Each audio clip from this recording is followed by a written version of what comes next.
Welcome to The Paradigm Shift on 4ZZZ 102.1, where we challenge the assumptions of our current society to resist depression and investigate alternative ways of living, for a world based on justice, solidarity and sustainability.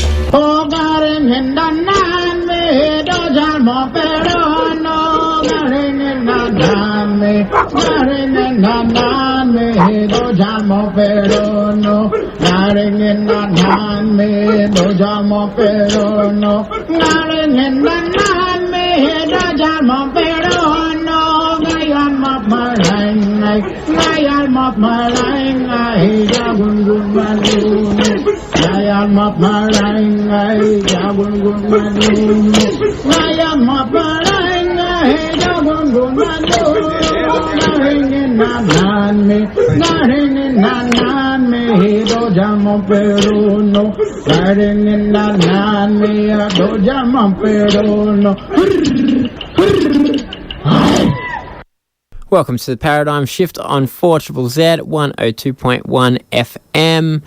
You're tuned in to Brisbane's local independent community radio station. My name is Andy and I will be on your stereo or whatever device you happen to be listening on for the next hour. Broadcasting on Jagera and Turrbal country, of course. And today on the show, we are going to be talking about wealth inequality and poverty, which are themes that are ever present. We don't, I suppose, that often talk about it on the Paradigm Shift, but it's ever present.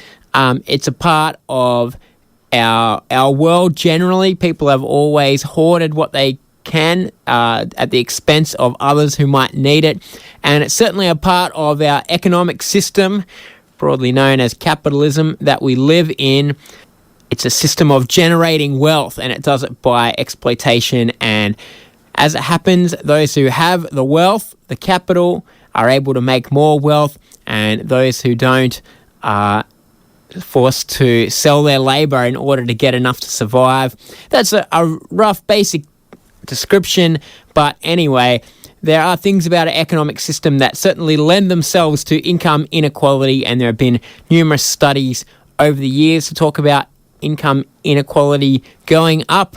And one of those studies is somebody we'll be talking to today, Carla Treloar. She is a researcher with the Uni New South Wales, and they've published a study in conjunction with the Australian Council of Social Services about wealth inequality in Australia over the last 20 years. The results probably won't surprise you, but they are illuminating, and it is good to get people doing these studies just so it's written in black and white to show how much wealth inequality is growing and how much more some people in our society have than others. I also spoke to Brooke McKail from Anglicare. They did another illuminating study called The Poverty Premium, which investigates how actually everything costs more if you're poor. Even though some might think that poor people are buying cheaper things or saving where they can, whereas rich people have more expensive tastes, the reality is that because poor people are more in need or more desperate, they get exploited more by those that sell and by that system that I talked about before.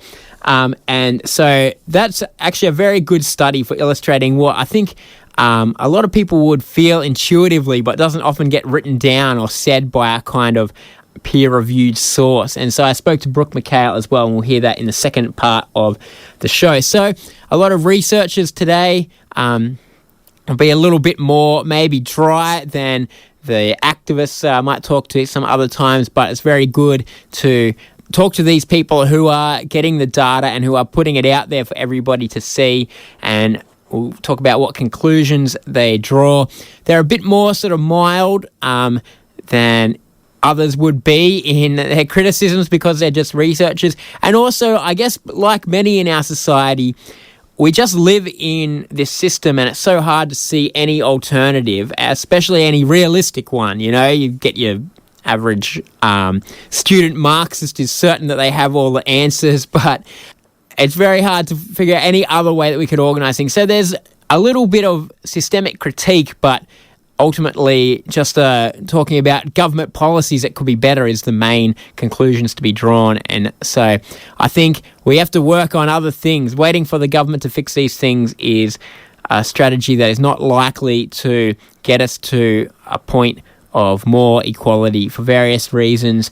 But anyway, a very illuminating couple of studies and interviews. So stay tuned, and let's start off with Carla Treloar. I'm Carla Treloar. I'm from the Social Policy Research Centre at UNSW in Sydney. And you've recently published a report into wealth inequality in the last 2 decades in Australia. I guess we'll talk more about the findings, but can you start off by saying why you thought this report was important to do?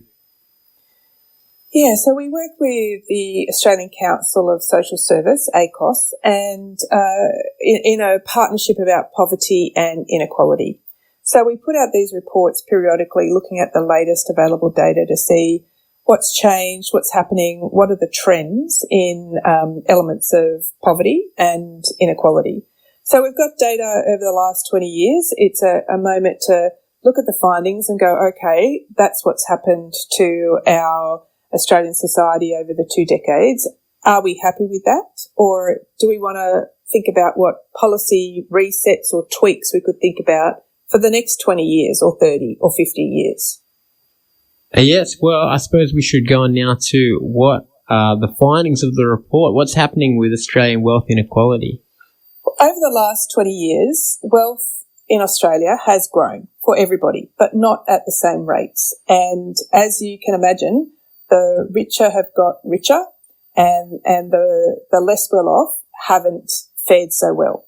So what we saw, there was over that 20 years, the highest 20% of households, their wealth had increased by 82%, which was 4 times the increase of the lowest 20% of households, which their wealth grew by 20%. So that means that on average, Australians have $1.2 million of wealth. That's great, but it doesn't mean everybody's a millionaire. It means that wealth is concentrated in very interesting and important ways for us to think about. So the highest 20%, looking at those again, their average wealth is $3.2 million, obviously well above the $1.2 million average. So $3.2 million at the top. The lowest 20% of households, their average wealth is $36,000. So we've got the wealthiest in our country with 90 times the wealth of the lowest 20% of households. That creates a really interesting thing for us to think about in society. Are we happy with that inequality, that level of disparity between those with the most and those with the least? And so what factors have you found have led to this increasing inequality? So this inequality has grown over 20 years in interesting ways. So particularly superannuation and housing, both ownership of one's own home and investment properties.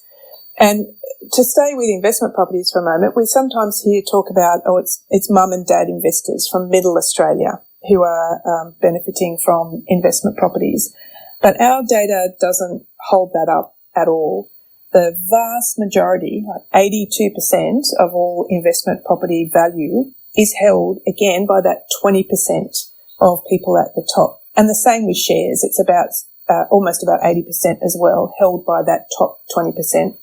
So if you're really thinking about mum and dad investors as the sort of engine room of growth in investment properties, that's not what our data shows. So superannuation and housing has been the things that have grown that wealth over 20 years. So those two things, I guess, money invested in business and money invested in property, in old-fashioned kind of economic language, this would be called capital, and a way that people in Australia often tended to talk about economics was between workers who earn their money from wages and capital who earned their money from this invested money. And your research sort of shows that it's still a thing, but it's not common language anymore. What do you think? Does this lead us to a kind of old school analysis of how wealth is distributed? Interesting that you say that. I've got a bit of a different spin on it. One of the themes we were talking about from this data was wealth begets wealth. So regardless of how it comes to you through superannuation, and superannuation's great, right? We lots of us are going to rely on that to fund our retirements.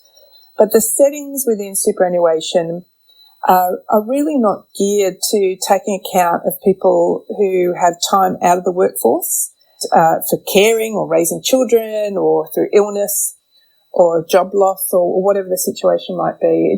They're really designed for someone who starts in the workforce at a young age and continues full-time across their lifespan.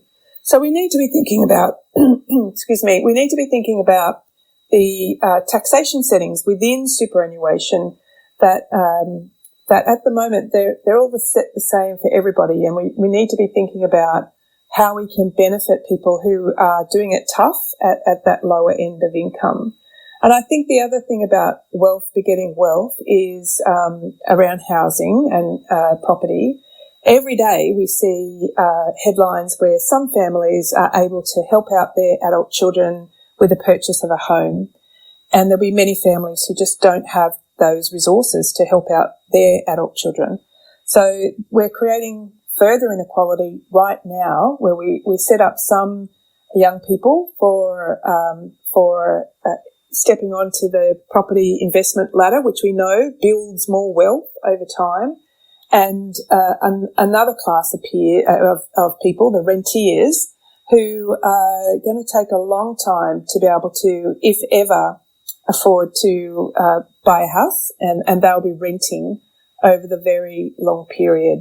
So the settings we have now about capital gains tax and in losses through investment properties are things we've been thinking about how we can understand how they are part of this picture of this disparity in wealth inequality that builds over time. And again, taking this moment now when we've got 20 years to look back to think about what do we want in 20 years in the future. I guess an underlying question in all of this is, why is inequality something that we should be worried about? Inequality is not just an abstract term or word. It has major implications on all of us. So across the world, we see that more equal countries have better results on things that we really worry about and care about as a country, like rates of mental ill health, life expectancy, infant mortality, obesity, outcomes from education. All of those things are better when the country is more equal. So our health and social issues that we already spend a lot of money trying to fix are made worse the more unequal we get. Secondly, our economy is also affected by inequality. Inequality stymies economic growth because people at the bottom of the income and wealth chain don't have the capacity to participate in the economy to the extent that they could if our inequality was reduced.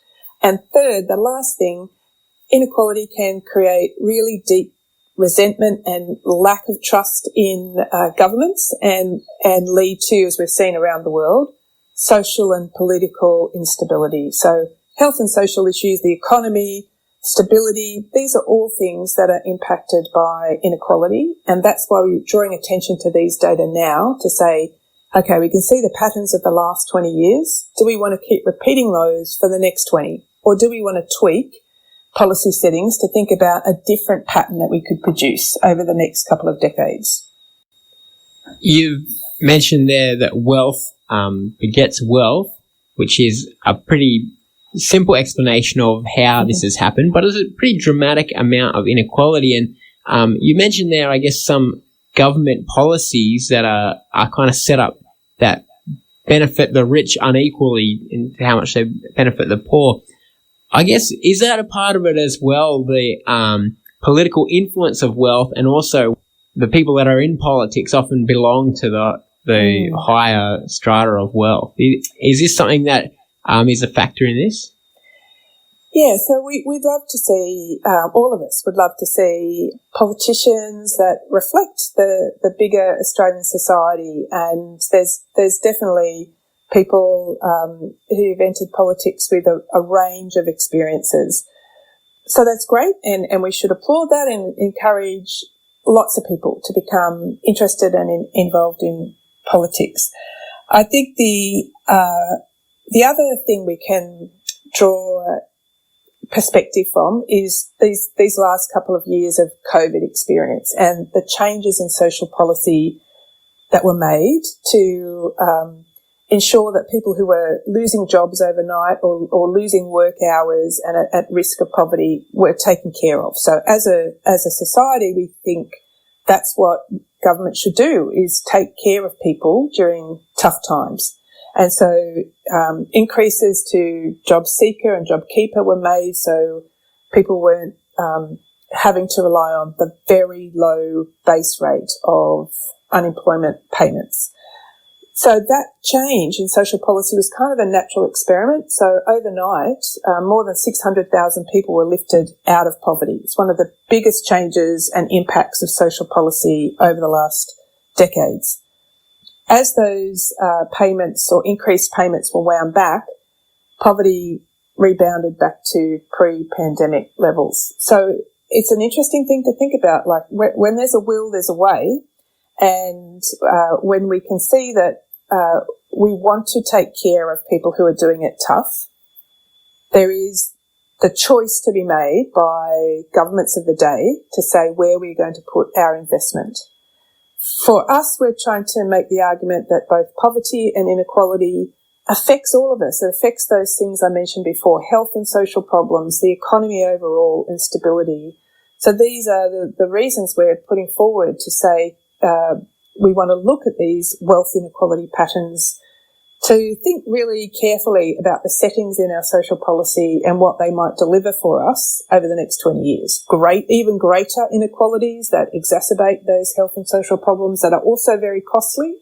Or do we want to reset and think about ways that we can particularly look after people who are doing it tough? Yeah, which leads on to the big question, I guess, of what things can be done to make sure that in another 20 years wealth inequality hasn't skyrocketed again. Yes, that's the question. And there are a number of options. And, one of the policy settings we talk about a lot is the rate of payment for unemployment support.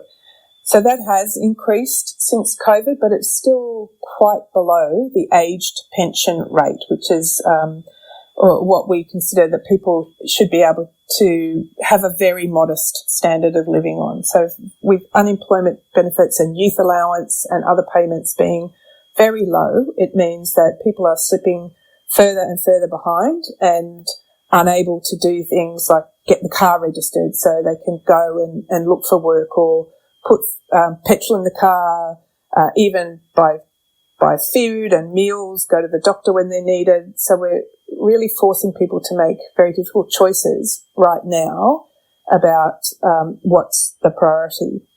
And that, over time, builds and builds and builds that picture of inequality. While at the top end, we have settings which really give advantage to people who are already really well off, and to think about whether we could do modest changes to taxation policy on superannuation, for example, or capital gains tax. Modest changes there that would help us spread the benefit of our fabulous country to people who are not doing so well and could do with a bit of a break. And then also that gives us a different shaped society and economy in the decades to come that is more equal and gives us all those other benefits. Those kind of changes, modest changes, when they've been talked about in recent years, they politically have not been very popular, and obviously there's a big media push against them. What do you think is the likelihood of these actually happening, and what do you think would need to happen to enable politicians to be brave enough to do it? Yes, it does take that courage, doesn't it? So some of the suggestions that are put forward recently have been ones that impact only a small proportion of the population, yet lots of people have been worried about it. And one of the tools we've got on our website is a calculator. So you can go in and say, this is my household type, with a number of people of different ages and in terms of working age, and work out where you sit in relation to the rest of the population. So people often underestimate how well off they are. So they think they're an average income earner when in fact they're further up the scale. So I think part of the job is educating people about where they are on the distribution of incomes in Australia and what this looks like, which is part of the work we're trying to do with these reports, is intervene in the public conversation about income and wealth and inequality. So giving people the information, building up that discussion so we can support those courageous actions of politicians to say, actually, we don't want a society that keeps leaving behind some of us. We want everybody to come along on this journey with us and benefit. And yes, people are working hard at all income levels, and we should not denigrate people by just saying, they just need to work harder and they'll succeed. It's just not like that when policy settings can really stymie people's opportunities to get ahead. So educating people about where they sit, educating the public about who really is affected by these changes, modest changes in particular types of areas, so that we can build the public awareness and conversation about these and why we need to be changing. The impact of inequality is significant. It does cost us already. And if we continue to build a more and more and more unequal society, we'll have increasing costs of dealing with increasing mental ill health, lowering life expectancy, increased obesity, poorer school performance, greater imprisonment, all these health and social outcomes that we see around the world grow and grow and grow with more unequal societies. All right, thanks very much, Carla. If people want to find out more or read the report, how can they do that? Yes, search for poverty and inequality in Australia and you'll find our website. Our reports are there. That calculator is on the website. And you're most welcome to get in touch with us and keep the conversation going. Okay, thanks very much, Carla. Thank you. You are listening to Community Radio here. 4ZZZ is the station. The Paradigm Shift is the show. And we just had Carla Treloar, a researcher from the Uni New South Wales, working with the Australian Council of Social Services on a study about wealth inequality in Australia. And somebody summed it up a long, long time ago quite succinctly. The rich get richer while the poor get relatively poorer. Sometimes, they have found that general income has gone up, but at a very different rate depending on where you are on the spectrum of wealth.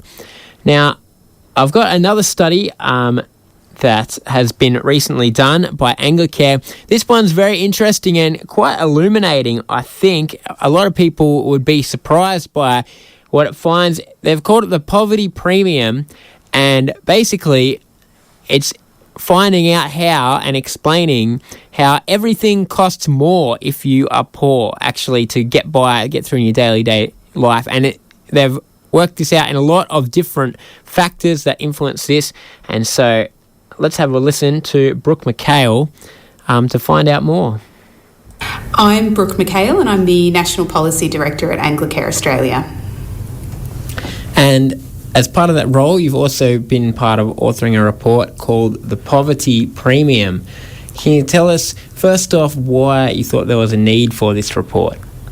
Yeah, really good question. So I think we've seen so many price increases in the last several years, but particularly in the last 12 months, we know people out in the community and accessing Anglicare services around the country are facing a cost of living crisis. That's in housing and food and energy and all sorts of areas. And you know, we've seen research before, and we hear from our members and community members out there that, you know, that it actually costs more to be poor, that people are paying more for these essential services than people on higher incomes. So we thought, given this cost of living crisis, it was really timely to look at the areas where these poverty premiums apply and how they're impacting people right now. So yeah, it's a bit counterintuitive, I suppose, the idea that being poor costs more money than being rich and maybe having more expensive tastes. Mm-hmm. Can you tell us about the findings of the report? Yeah, sure. So basically what we did is we looked at 6 areas of essential services, so things that people really don't have much choice but to pay for. You can't kind of cut back too much. There's not too much flexibility where you can say, oh, well, I just won't buy food this month, or I won't pay my energy bill, or I won't drive my car to work. So we looked at 6 essential services, and we sort of tested them. So we looked at examples, and in each of those 6 areas we found that there were penalties for people on lower incomes. They were paying more for these same essential services and the same kinds of products and services than people on higher incomes. And there are a range of different reasons why that was happening. So sometimes it's that, you know, people on lower incomes and with sort of less money available can't buy in bulk, so they're paying more for groceries. They are often driving older cars that are less fuel efficient, so they're paying more to travel the same distance to work as someone with a newer car, a more fuel efficient car.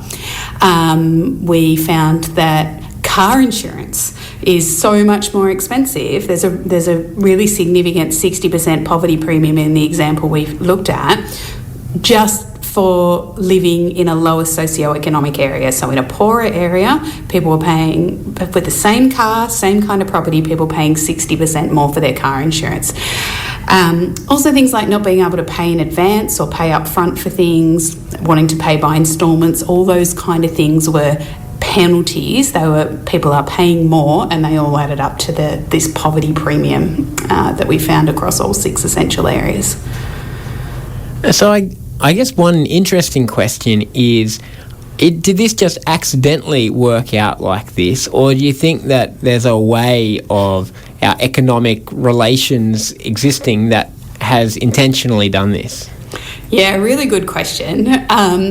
Look, I think the reality is that we are reliant on market forces. So, and the market assumes that people can shop around, that the products will be available to them, and that's not how it works. So these market forces are really working against lower income people. If they, you know, I know how confusing the energy market and energy tariffs and offers and things are for me, and I kind of work in this space. Like I look at energy policy. So if you don't have the time, because you're working multiple jobs and have caring responsibilities, if you don't have the time to shop around and compare energy products, if you don't have, you know, the capability or the language skills or the level of literacy required to understand the complexities of those kind of things, then you can't shop around. So you're probably going to be paying more than you might have to be. You probably haven't got the best or the cheapest offer. But the market assumes that you will. So, and the same with things like, you know, with things like buying in bulk. The market assumes that you can go to different supermarkets and compare the prices of things, but that's not the reality for lots of people. If you don't have a car, you don't have the time, you don't have the money to buy up front. So in answer to your question, although we may not have designed it with this in mind, it is the reality of how the system and our reliance on market forces works, and they are working against people on low incomes. One of the things that was in your report that you sort of didn't mention then that I'm quite interested in is about access to credit, that rich people can access credit at much lower rates than poor people can. And this is quite a serious issue really when it comes to entrenching cycles of poverty, isn't it? Yeah, really good point. That was another area that we looked at. And we looked at what would happen if you needed $2,000 in an emergency. So car broke down or health emergency, there's all sorts of reasons why people might need to access credit. And the reality is that the best credit offers are for people with good credit history. And if you're on a low income, you may not have much choice. You might have moved around a lot. You might have had a history of sort of insecure jobs. So you might have a complicated work history. Sometimes people who've experienced things like family violence, then that can impact their ability to access credit. So the choices available for people on low incomes or who've had those kind of experiences are fewer, and they can end up having to rely on things like payday lenders or other products where the fees are high, there's lots of penalties if you miss a payment, not good deals, and in some cases quite terrible deals. They're the only options that are available for people in some circumstances, whereas if you've got a long-term steady job and you haven't moved around much and you're on a high income, you can go and get that $2,000 on a low-rate credit card.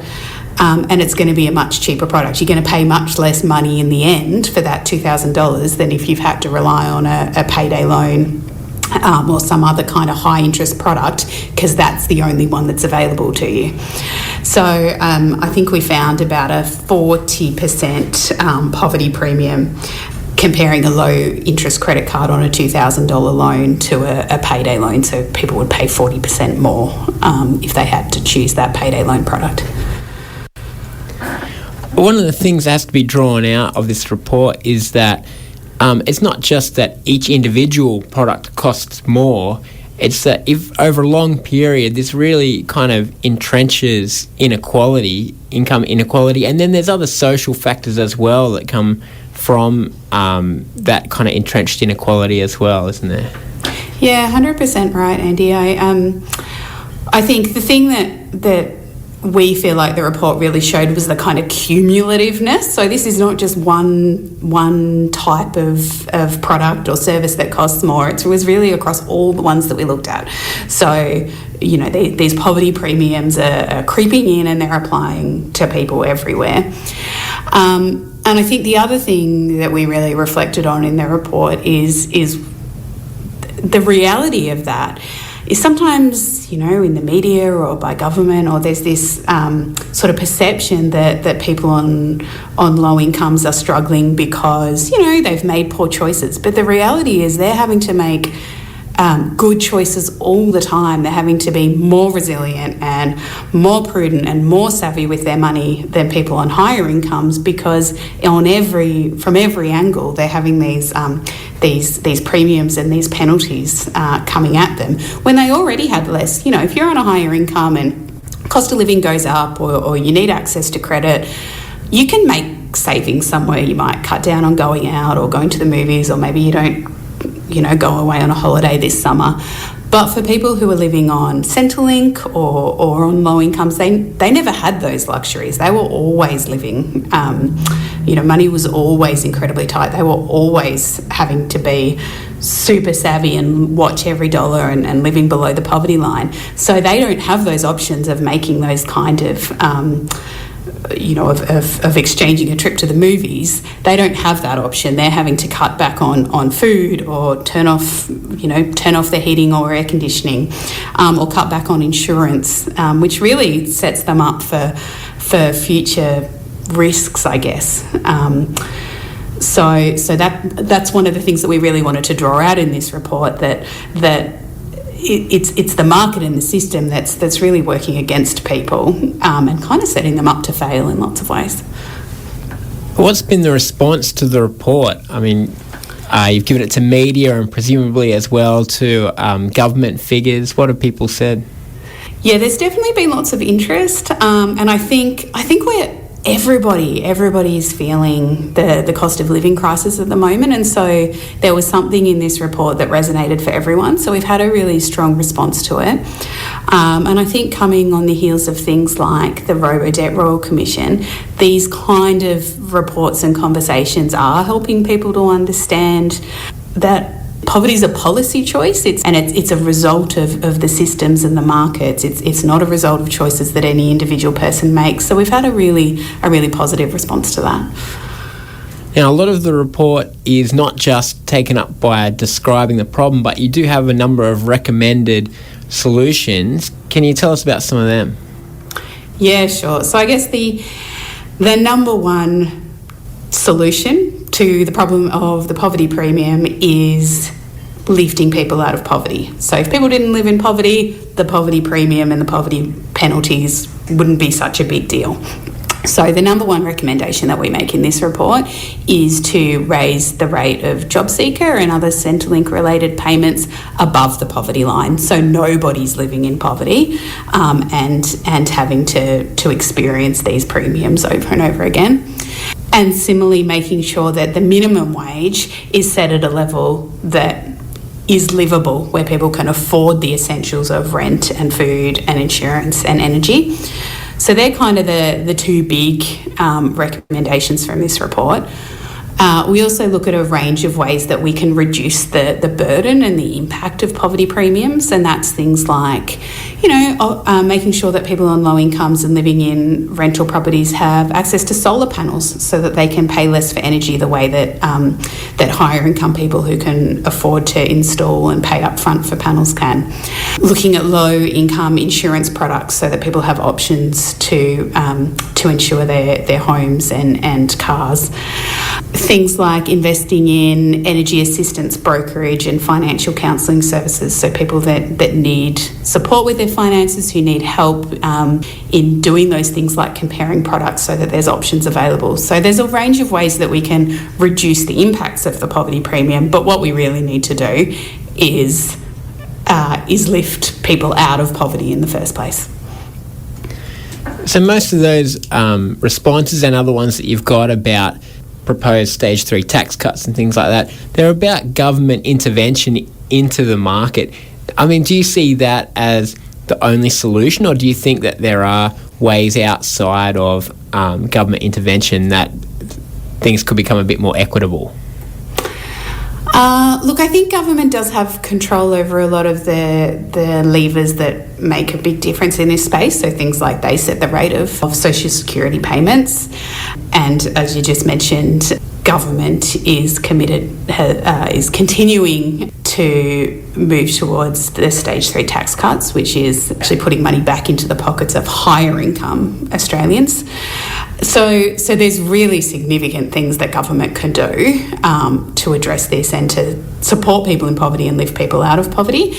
There are some things that other parts of the system can do to reduce the burden. There are products that energy providers and telecommunications providers could provide that would support low-income people. So things like a low-income broadband product.